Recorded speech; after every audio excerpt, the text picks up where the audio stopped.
अबुल हसन का मकसद मुआविया है। मुआविया ने बैत तोड़ के बगावत की है, अली उससे जिहाद करना चाहते हैं। जिसके पास इसका एक बाल भी होगा वो हमेशा हमेशा नजर बद से महफूज रहेगा। अशअरी ने फतवा दिया है कि मुआविया के साथ जंग मुबाह और आयशा के साथ जंग हराम है। ये रही तलवार और ये रहा कमरबंद। मरवान खलीफा के कातिल इसी अतराफ में है, बेकार अली पर तोहमत लगाते हो। उम्मुल मोमिनीन आयशा 40 खवातीन सवारों के हमरा जो मर्दों के हुलिये में थे मदीने भेज दी गई। शेहरी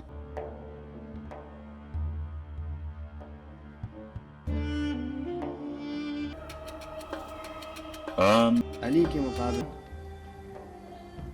इस तहरीर में और कैस की तहरीर में जर्रा बराबर फर्क नहीं है।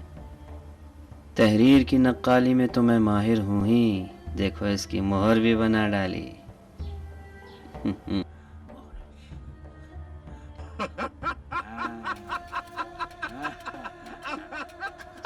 बदबख्त बदबख्त।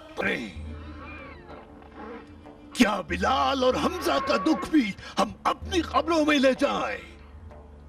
अबू जर, शहीद रबज़ा को न भूलना। बार बार अपने आप को पहचानवाओ कि किसके लिए और किसकी राह में लड़ रहे हो।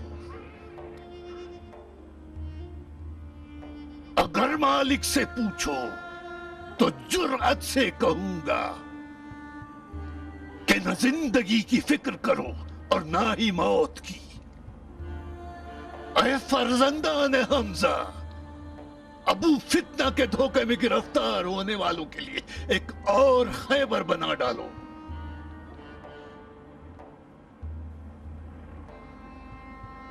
अपने सरदार लश्कर के हुक्म पर अमल करना।